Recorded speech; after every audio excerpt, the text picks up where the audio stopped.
been a while. It's Memorial Day week, kind of, I guess.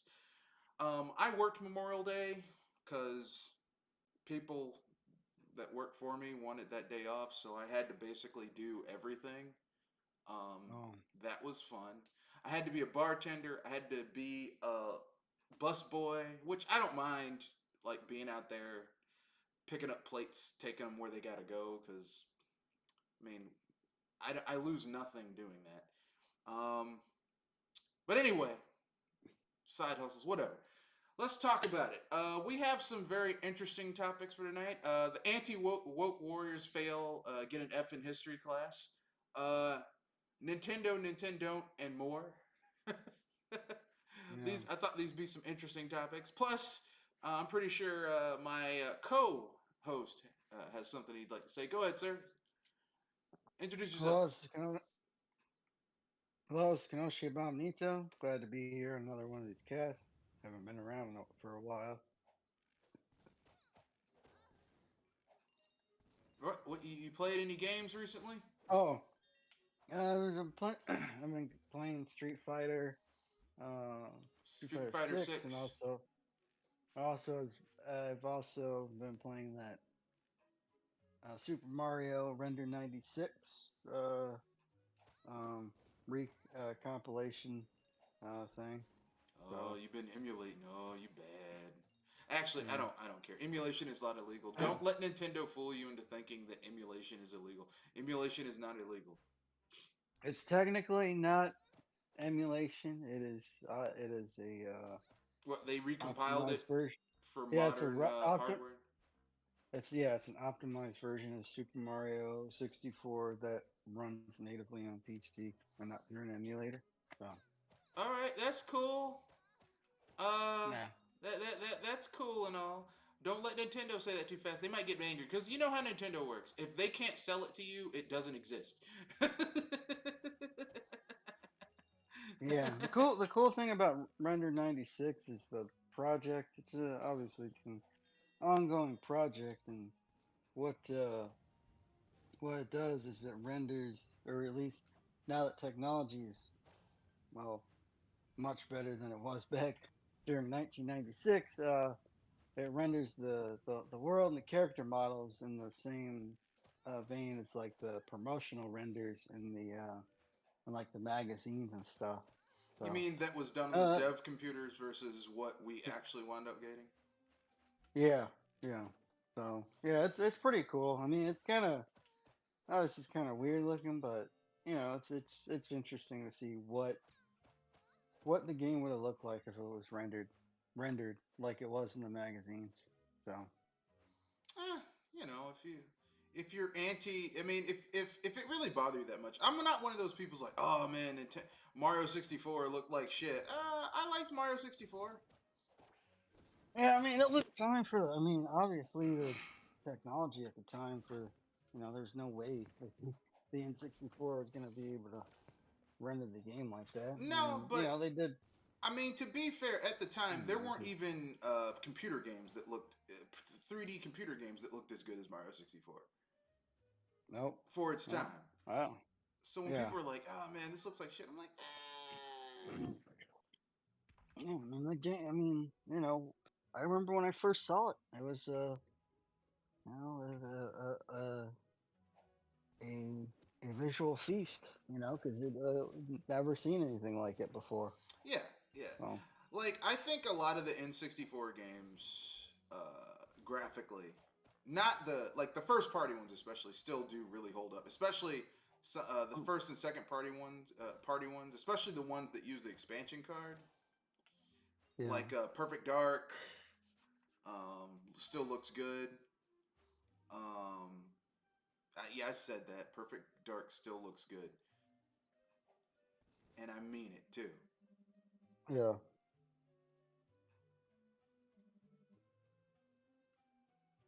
I mean, a lot of those heavily stylized games from, let's say, like the N64, PlayStation era, some of the more popular ones still look pretty decent, uh, I'd say. But yeah, it's like a lot of the more. realistic ones that just didn't hold up very well.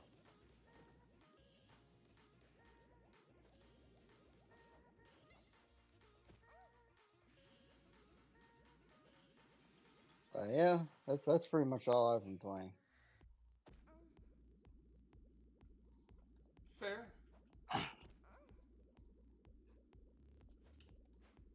I lose you? Oh, Anyway, with that hello? being, Oh, pardon me. okay. Oh, I thought I disconnected for a second. No, no. I wanted to go get a physical copy of. I want to go get a physical copy of Paper Mario Thousand Year Door for the Switch. So Yeah, I'm probably gonna do that either tomorrow or Friday, which is gonna be fun. Um, yeah, so yeah, yeah. I mean, I haven't. I that. So I'm gonna play that.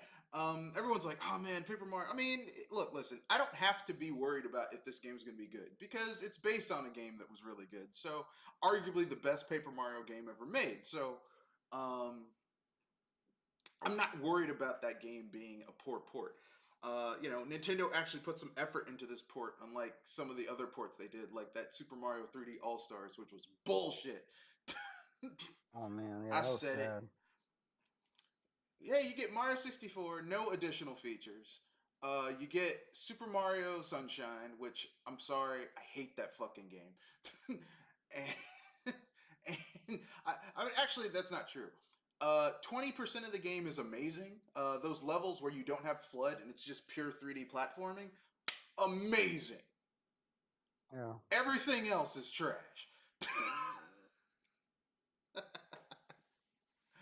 um, and Super Mario Galaxy, the first one. Now, I was talking with one of my coworkers. I was like, "Hey, I like Super Mario. Super Mario Galaxy has a better story, but I think Super Mario Galaxy 2 has the tighter gameplay." And for me, I don't play Mario games for story. I play Mario games for gameplay yeah, I agree. and level design. Yeah, That's like to me, and I know this is gonna sound a little crass, but I don't give a shit. Playing a Mario game for story is like watching porn for a story. yeah, It's like, yeah, I mean, the action's all right, but did that woman ever get her pizza? it's like, no, no one gives a shit. you know. yeah, So I'm like talking to him, like, dude, I don't give a fuck about the story. I don't care. It means nothing to me. Give me yeah, tight gameplay. Give me tight yeah, gameplay, excellently made levels that the kinetic gameplay is fun. Like a good 3D Mario game should have levels where it's fun to move around the level, right? 3D World had that. Galaxy 2, Galaxy 1 had that. Odyssey, not that much. Odyssey yeah, had like, okay, here's an obstacle course, and it's like a fucking slog to get to a certain point. Like it's a slog to go from point A to point B. There's nothing like that level, like a lot of the level. Like I remember this one level in Odyssey where you're like, you have to get to the top of this mountain. You're on an island, and you have to get to the top of this island. And there's like four different ways to get there. You can like platform your way up. You can like take over this flying lizard and like hit these thermals and glide up there. And I'm like, this just seems like a slog. Like Odyssey seems like a yeah, lot of level ideas, but they didn't have one cohesive thing to combine everything together for each level. It's like, man, wouldn't it be cool if we had a level where there was a giant dinosaur you could take over? Yeah. How are we gonna make that fit in with the rest of this shit? Who cares? Giant dinosaur. yeah. It's like, y'all are better than this. I've played better Mario games than this. Did you send half the team on vacation and the other half actually made this game? But, that's my own personal opinion. I could be wrong. You know, I've been known to be wrong before. Anyway, that's my own personal opinion. Um, but enough about that. The first topic. So, we were going to cover this last week, but shit happened, so I can talk about it now. here's something that I think is kind of ridiculous, and it shows that when people say they're tired of the woke dialogue or wokeness in media or video games, it's really them self owning themselves, because if you ask them to explain, it's them essentially saying, we don't want to acknowledge that there was this level of diversity, or that we were kind of fucking over people who shouldn't really have been fucked over, and we don't want to give them their fair due now, because that we would have to acknowledge that we were being jerks before. Therefore, we're going to attack people who we really shouldn't be in order to not acknowledge that we were in the wrong before. Yeah, I think a problem is it's like, you know, there's a lot of pandering going on, and then you have people different can't differentiate the actual uh the actual pandering from, a legitimate piece of work. So if I think that's one of the issues going on. I don't think it's necessarily just people that hate diversity. You might have some of those people, but you just you just have a lot of you just have a lot of pandering, and then when something comes out that has a female protagonist or has a black protagonist, or you know or whatever, that is not looking to pander, but this is the story that they designed. Uh, people just they get outraged anyway, Yeah, well, not even knowing what's going on. the thing is like they were like, oh, you're just being woke, you're just being woke. But there was a black guy, a black slave, who was sold by the Portuguese to Oda Nobunaga, and he was made into a samurai bodyguard for Oda Nobunaga in Japan. Like, it's documented. Like, there's legit documents of this happening. There was a black samurai named Yasuke. That's it. I mean, listen, they didn't make the shit up. This is a dude who did this. It's like, y'all just, and the people, you're being woke. They're like, you've got a female ninja, but there were female ninjas. They were called Yeah, they're called kunoichis. Kunoichis. That's Kunoichis. Yeah. It's like, look, at this point, you getting mad about it just shows that you're an asshole. It's like I don't want to play a game with diversity in it. So we got to go back in the day when it was all white, generic white guys with a 5 o'clock shadow who either had a head full of hair or a beard, or a head full of hair or a close cropped fade, and gravelly voice. All of them voiced by Nolan North. So we have to go back to that, huh? we got to go back to that. No diversity. Let me ask you something. When you played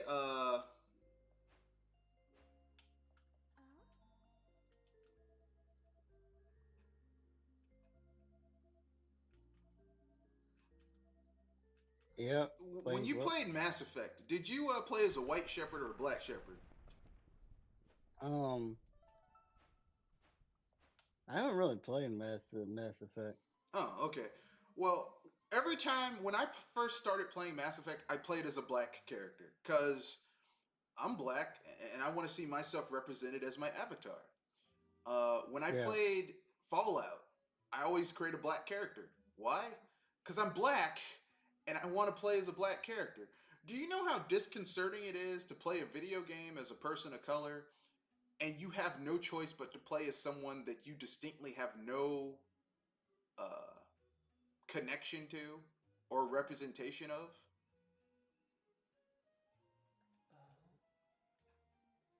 Not not entirely, but I mean, if you feel that way, Yeah, that's how I I feel. feel that way. Yeah. It's always bothered me. You know, it's like you watch a cartoon. They're like, oh, here's this family. Oh, they're all white. It's like, well, I mean, black people have families too. Shit. Yeah. Like, what are you trying to say? That the only proper families are just white families? Or at least it's what it Yeah. feels like. Okay, that's my point. Like that's when people are like, "Oh, I don't like diversity." I'm like, "Well, what you're saying is that you want shit to always be what you perceive as being the status quo. When what you perceive as being the status quo is bullshit anyway." Yeah.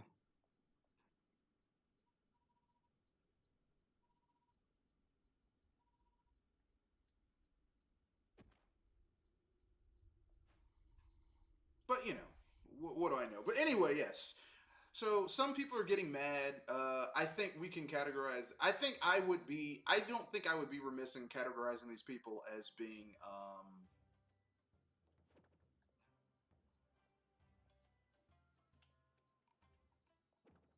mildly.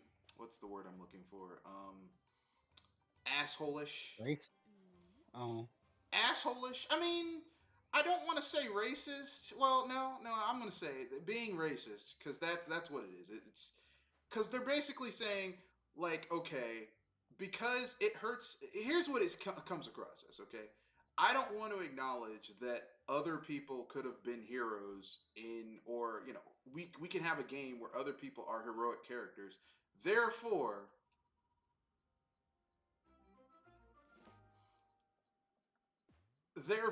I don't want to acknowledge that other characters could have been heroic characters. So therefore, what I'm gonna do is I'm gonna essentially say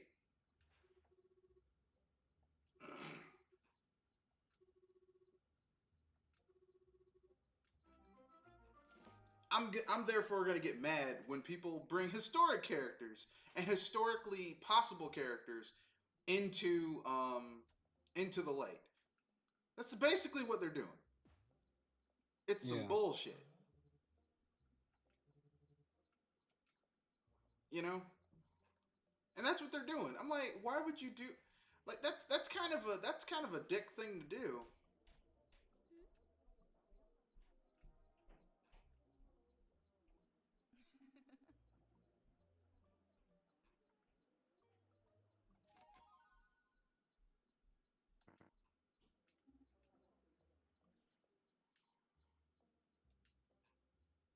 That's what it is. That's the world we live in. Yeah. They're gonna get mad about it. Oh well, how dare you? I'm like, so the other option is that we should just like have the same characters be in everything, you know? Because Hollywood used to do the same thing, you know? Like, there's this movie called The Pelican Brief starring Denzel Washington, okay? Now, this was Denzel Washington at the height of his powers. This is Denzel Washington when he was,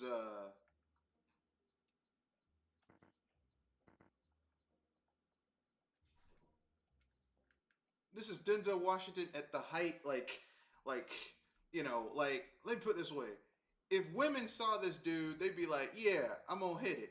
And he was like, he's the main character of the film. He discovers that like somebody was assassinated in order to cover up some fucked up shit going on in DC. It's a political action thriller based on a Michael Crichton book. All right. Anyway, or Michael Crichton, or maybe John. John Grisham. John Grisham. Okay, and his love interest is Julia Roberts. Now, if you saw this man in his heyday, like in his youth, I'm like, and they just had them hug. I'm like, look, she would have been if he's a single man and she's a single woman and they're on the run. Shit, you know what was gonna happen, Yeah. okay? But because it was a black dude, they're like, no, we can't. No, that's no inappropriate. Oh. Yes, and inappropriate, and inappropriate. However, uh, he also made another movie called Devil in the Blue Dress, based on a series of novels about this black guy who's a detective, like he's a World War II vet who used his VA loan to buy a house, and now he's like a private investigator called Easy Rollins. And he winds up sleeping with this woman, but she's a black woman, so it's okay. He can do that. And you know, nothing, nothing to him. No implied. No, we can't have them have sex going on there. You see, it's a double standard. It's just it seems kind of weird to me that people, people are angry about that, whereas they can do some shit like The Last Samurai, where Tom Cruise, Tom Cruise goes to Japan and becomes the last samurai. What type of bullshit is that? Yeah. hey, hey, Tom Cruise, you're a Civil War veteran. You're gonna be the last samurai. Cause I mean, heaven forbid people who have been fighting warfare for hundreds of years on an island wouldn't be able to learn some shit. Whatever. Anyway, Yeah. any thoughts before we move on to the next topic? Uh, no, no, I'm good. All right. So basically, all I'm saying is this: you people are like, I'm anti woke and all that shit. Y'all are just being dicks. Stop being dicks. All right. Before you get on a keyboard and write something saying, why'd they do that? I want you to do something, okay? Something that we've had for, like, at this point, 15, 20 years. Open up a Google search engine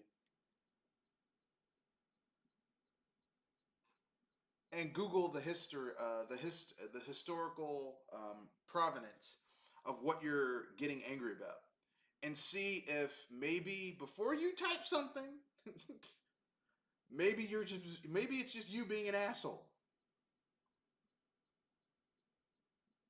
Is that fair? Yeah. Because here's the thing: once you type something up, once you write something on the internet or put up a video, it's there forever. You can never get rid of it. It's out there forever. But if you withhold judgment until you have a better command of the facts, then you can make a more informed decision about how angry to be about something. Yeah.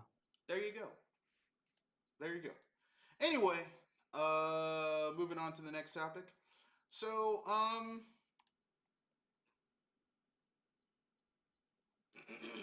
Nintendo made what was it? Yeah, Nintendo made a studio acquisition that doesn't really bode well. I'm gonna call it. They bought Shiver Studios, which basically, Shiver Entertainment from Embracer. Now, Shiver Entertainment, just all they do is switch ports. Oh. Not great switch ports. You know, kind of bare bones, basic bit switch ports. And yeah, What are some of the ports that they did? let's see. Let me look it up because the article goes into more detail. All right, Shiver Entertainment. Oh, sorry, I had to yawn a little bit.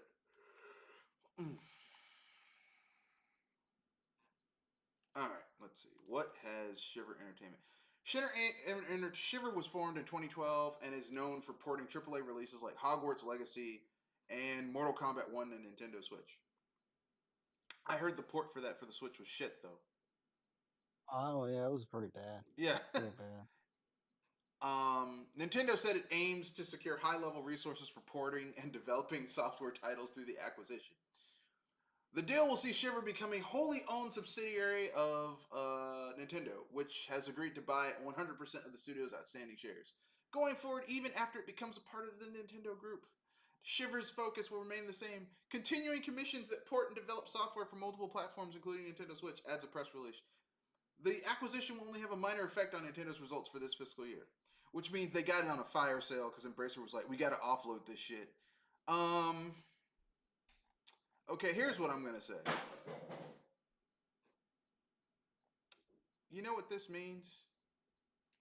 This means that Nintendo's next hardware is going to be some underpowered bullshit. And yeah, probably. Like I'm not gonna be surprised if it is, because that's kind of what I'm expecting. Yeah. Unfortunately, It's going to yeah, be I'm some not. underpowered first party games running, struggling to run certain areas. Bullshit. If you're a first party developer for the Nintendo Switch and you are trying to blow something out the water, ooh boy, lower your expectations. Yeah, I'd suggest anybody just lower their expectations because we've been through this before with like so many No, rumors, hyping systems up, talking about how. Uh, I remember the rumor, a lot of the rumors talking about,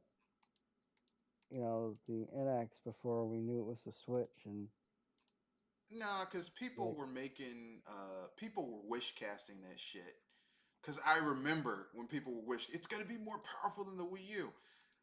On paper, maybe, but in functionality, the Switch runs games that were ported from the Wii U to the Switch. The Switch port is in some ways inferior.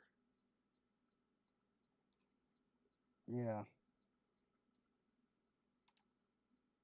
So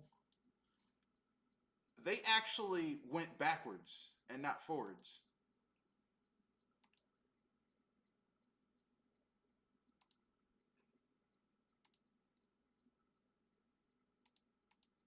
yeah, yeah, You know, which is sad because there's some games that should never be like there's some titles that should not be downgraded so that it can run on lesser hardware. Like, think of how amazing a Legend of Zelda game would be if it had the scope of a Breath of the Wild or Tears of the Kingdom, but more traditional dungeons and bosses. It's yeah, like, yeah, we've got like 12 major dungeons, but if you don't want to do that, we got little tiny grottos and shit and mini dungeons and like adaptive behavioral algorithms for the enemy. So if you get really powerful and take out a tribe of enemies in an area, new enemies will roll into those vacant areas and populate it and shit like that. No, no, just this raggedy ass shit we've been doing. Hey, your game's been on too long. It crashed. Hey, look at it struggling to load these textures.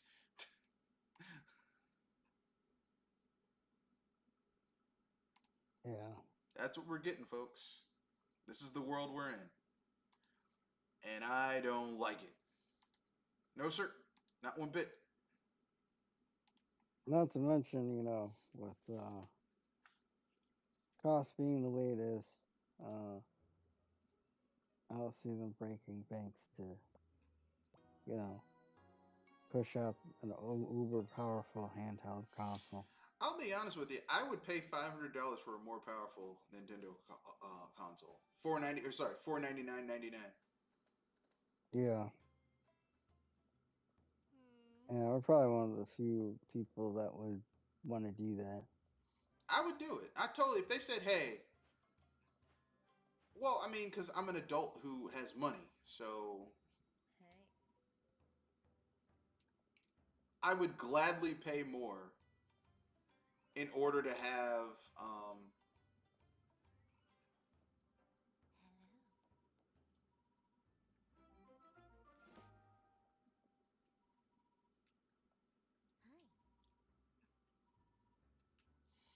I would gladly pay more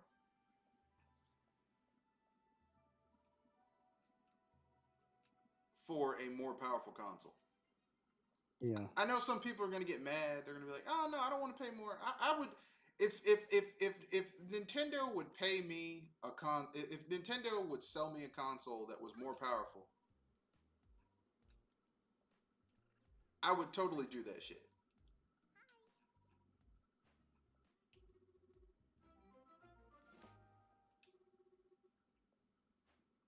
100%. yeah,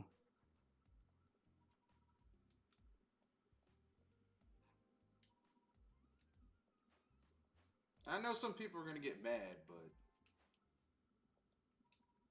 they're like, "Oh no, don't do that." I'd do it. Shit, I'd pay more for a more powerful console.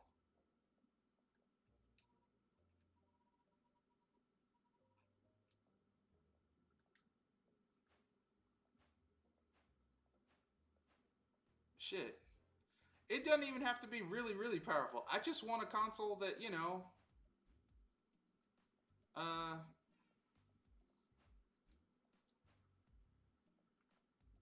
can run 60 frames per second. I don't think Yeah. is that too much to ask. 60 frames per second, solid. It is. Yeah. I mean, we're not getting 50 frames per solid on modern consoles either. So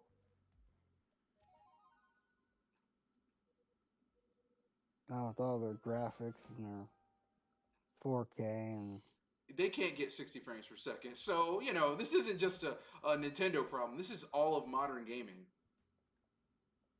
yeah. Like 60 frames per second is the impossible ask. But here's the irony: we could get 60 frames per second 3 gens ago. Yeah. Yeah. I mean, you can get 60 frames per second on, well, barely on the Xbox and PS5. Yeah, but you But have you to have to turn it sacrifice graphical visual. fidelity. Yeah, you gotta turn it on. You gotta turn it on performance mode. See,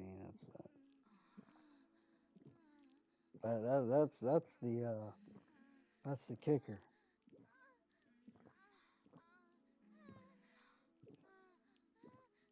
But yeah, a few gens ago we had 60 plethora of games that ran 60 FPS. All I'm saying is this: want, I just want games that run 60 frames. Is that too much to ask? Am I the asshole for wanting 60 frames per second? Yeah, definitely not. That's what everybody wants, but you know, Not 120, not 30, 60 frames. Can we get that? Can we get a 60 frame per second game?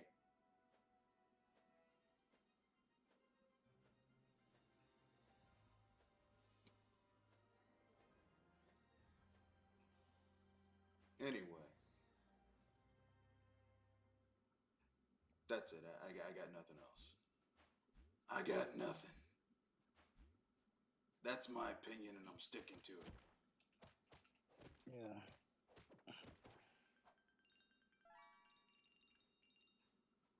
Could I be wrong? Yes. I could also be absolutely right. Who knows? Agree, disagree, don't care. No, I agree.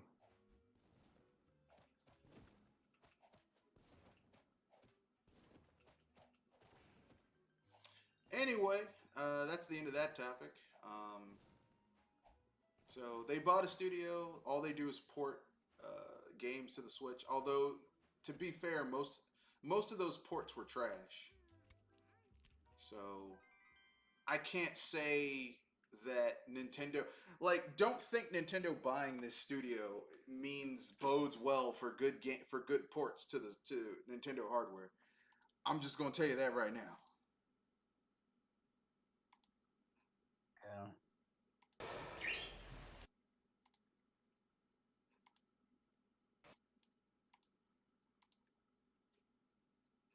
Anyway, let's see what other topics. No, no. All right, so we talked about Square Enix the week before, 2 weeks before. No, that's it. Got nothing else left to talk about. Anything you wanna bring up before we wrap things up, sir? Any topics you were like, ah man, I this occurred to me while I was on my vacation. Um.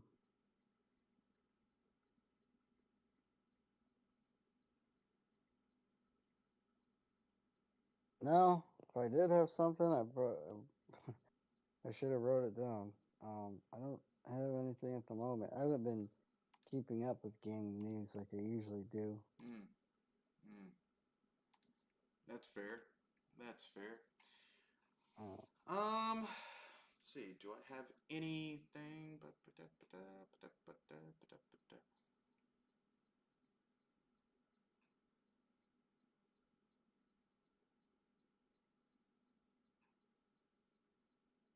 No, no, I got nothing either. Um, oh, Sony announced a new state of play. It's gonna happen either today or tomorrow, or the day after tomorrow. um, It's I gonna guess talk about PSVR, which no one gives a shit about. Sorry, Thursday. PSVR and PlayStation 5. Um, so they're probably going to talk about Marvel's Wolverine, Guerrilla Games' next a multiplayer Horizon game, Haven Studios' Fair Game, with the S being a dollar sign, Firewalk Studios' Concord, and of course Sony's going to be talking about live service games like Marathon, Bungie's new Marathon. Uh, Apparently a Spider-Man 2 spinoff from Insomniac that's probably going to focus on Miles Morales because, yeah, Miles Morales is a great character. I'm being facetious when I say that. And Konami's Silent Hill 2 and Metal Gear Solid 3 remakes are slated to launch this year. So, a whole bunch of shit that, unless you're like heavily invested in Sony's bullshit, is not going to mean much to you unless you are heavily mm. invested in Sony's bullshit. Well, any first party of the game they talk about isn't probably going to come out until late next year. So And it's probably going to hit it's PC just as gonna, well. yeah, everybody's. There's a lot of Sony fanboys that were like, Sony's not gonna. They didn't say anything about day and date in their conference, Hey so that must guys, my name's confirm that they're never gonna have games. Uh, their first party games hit day and date on PC, and I'm just They kind of don't like, have to because if you like, no, if Spider-Man 1 and 2 come to PC, which they did, and Miles Morales, then you know the other shit's gonna come to PC because y'all, you first party fanboys who are like Sony fanboys who are like, I'm not gonna get a PC. I'm just gonna buy all my shit on Sony. There's not enough of you to make money for those games. They're too expensive, so they have to put it onto their shit. You know, it's the yeah, reason they didn't, why. No, go ahead. Sorry. they don't. Spider-Man 2, I think, cost like $300 million, and they didn't sell enough to make a profit off that game for Yeah, Spider-Man 2. So it's yeah. just kind of like, and not to mention, Ghost of Tsushima is doing very well right now, On especially when it PC. comes to Yeah, on PC. Not to mention, it was very well optimized. So yeah. I mean, I expect more games to come to PC. yeah, Yeah, I hate to break this to you fanboys, but here's the thing, okay? When something is really expensive to make, these video games have AAA movie budgets, okay? And let's say they take $250 million to make plus another 50 million for marketing, so 300 million, okay? And they're only making like generating 100 million in revenue over like 3 or 4 years on one platform. They have to make that money up someplace else, okay? Just to yeah, break even, they have to make that money up someplace else. And y'all ain't doing it. The five, the three, 4 million, the 2 to 3 million people on the Sony platform that buy that game. A lot of you fuckers are buying those games in bundles and on sale. Okay, they got to make that money up somehow. Okay.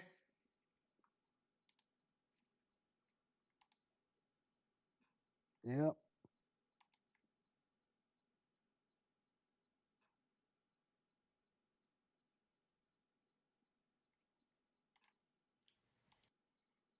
So y'all need to stop. Oh well, you know, why are you buying it on PC? I'm buying it on PC because I don't want to buy into Sony's bullshit. I don't like I have a PS4 and a PS5, but most of the games that the exclusives I just play on PC. yeah. It's easier for me. It's fun. It's more fun. Plus I can cheat.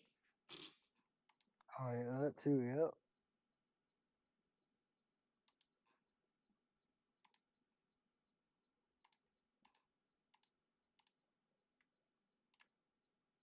exactly. You have no idea how much Um, fun it is to just download a trainer and cheat in some of these games. I don't, yeah. And I don't have to hack my console to do it. I just to download a trainer and play it. It works. It just works. As Todd Howard likes to say. That douchebag. So, so it'll be interesting to see what kind of BS is gonna happen next week, or not next week, but tomorrow. I don't know. But whatever it is, Yeah. it's probably going to be boring and I'm not going to watch it in person. I'll just read the announcements after the fact cuz I was gonna grill for Memorial Day. Well, I work Memorial Day, so I was gonna celebrate it the day after. But it rained yesterday. No, Tuesday I worked for like 3 people who wanted that day off. So I just extended my 3 day weekend from instead of Tuesday, Wednesday, and Thursday to Wednesday, Thursday, and Friday. So basically, I'm gonna You're be just gonna hang out, yeah. grilling. So I'm just gonna have to grill tomorrow, and hopefully the weather will clear up to where I can use my grill because it's been raining all day here, Um, like all damn day. It's like oh, that sucks. yeah. I'm getting tired of all this damn rain. I'm not lying to you. Yeah. Are you grilling some ribs, burgers, Well, dogs? What are you I'm planning gonna on grilling? barbecue ribs. I've got three Ribs. racks of ribs, some salmon, and I'm gonna barbecue all of it. Actually, to Neat. be more correct, I'm going to barbecue and smoke it. Because good barbecue is heat plus smoke. So I'm going to use the heat and the smoke to cook it. Because Yeah. that's how you grill. A lot of people don't know how to grill, but that's how you do it.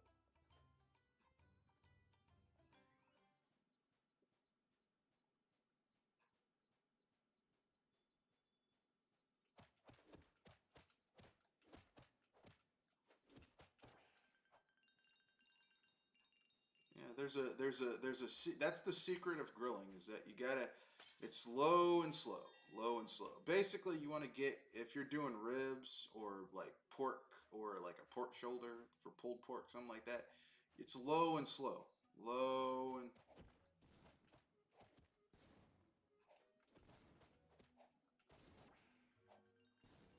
you know, most people forget that. They think, you know, now grilling is high heat.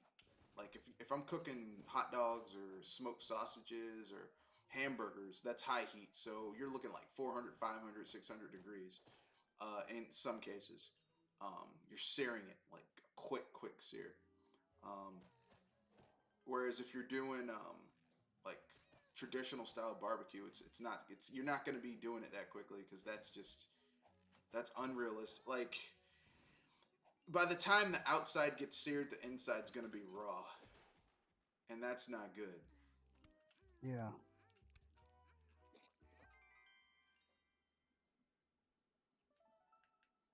Yeah. You also want them nice and tender, where they just kind of pretty much fall right off the bone. For ribs, no, not really. For ribs, you want your ribs. You want basically if you're doing like I'm doing baby backs. I'm doing 3 racks of baby backs.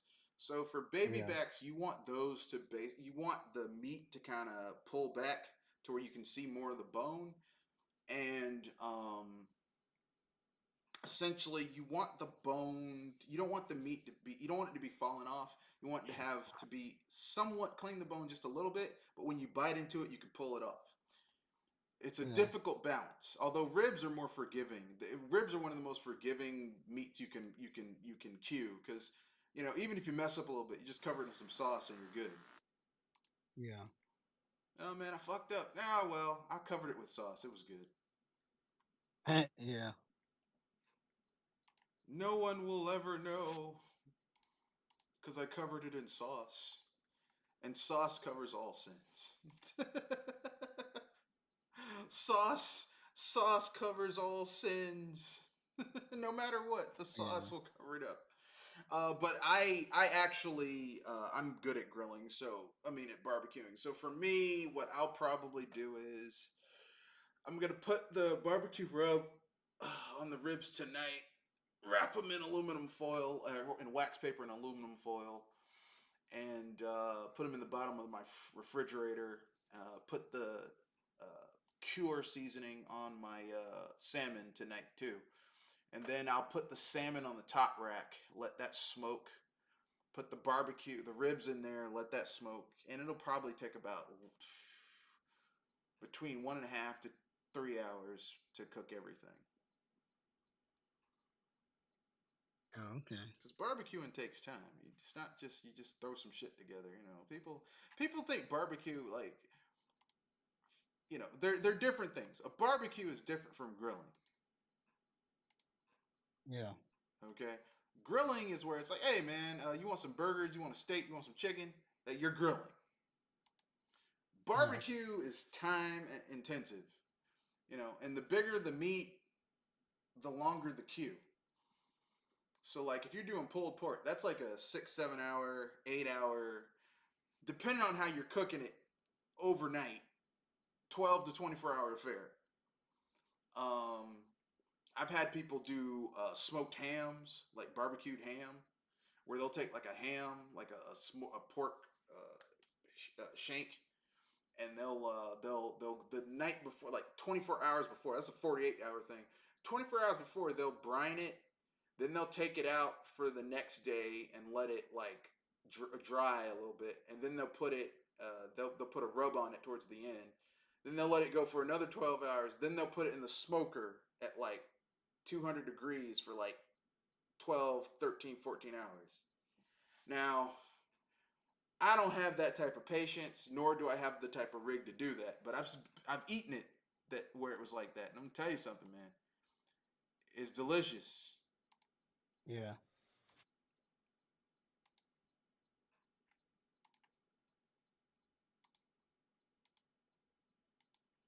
But man, does that make for a long day? Well, no, the thing is that you do the steps over a long period of time. Like the cure, you basically get like either a large pot or a cooler, and you put the water, the brine in there, and then you just put the ham in there, you submerge it. And then you just go off to work. Maybe have someone in your house turn it, once or twice during the day. Then you come home, you turn it once or twice. Like maybe you turn it before you go to bed, and then you get up, you turn it again, go to work. Then you come back, you take it out, you let it dry, you put it in a refrigerator by itself. Like if you have like a spare refrigerator that you don't really use for shit, just put it out there. Then you take it out, you put your dry rub on it, and then you put it back in there. You let it go for another day. So let's say at 8 in the morning, let's say 8 at night. You put the dry rub on it. You put it back in that same fridge where it would kind of dry it out a little bit, and you just kind of let it go overnight. And get up in the morning, you put it on the smoker. You put the only real labor intensive thing you have to do in that last step is just put more wood in your smoker, depending on the type of smoker you have. Now, I know people who grow professionally that they have rigs where they like literally all they have to do to add more wood is just open up the part where the wood goes, put another big cured dried out hardwood log in there, close it up, and it's good for another like 6, 7 hours. Oh, cool. So it's not like this. Ironically, the smaller your rig is, the more babysitting you have to do with barbecuing. The bigger your rig is, the less shit you got to do once you get everything set up. Yeah. Most people don't know that,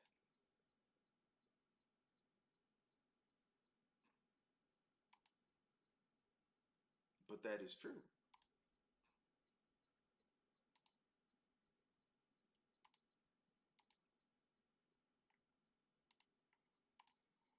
Anyway, enough about that. So that's my plan for tomorrow. I'm going to be barbecuing and eating tons and tons of bad food that is.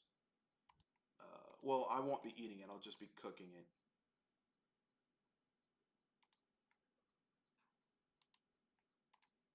Yeah.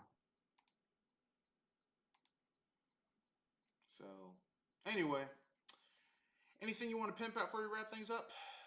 Any new topics? Uh, uh, Any I think projects? Project Con- uh, I think Project Console might be on hiatus for a little bit. I'm just trying to think of a different time, different way I wanna handle it. And what I'm doing, I'm gonna start putting my music stuff on YouTube. Um, so we'll start doing that. But other than that, that's all I got. All right. This is Mr. Red Fox, owner of Pride of BS Busters. Um, there's some good games coming out this summer. Play your games, enjoy your games, go to the people. Enjoy your holidays, etc., etc. And peace. Good night. Peace.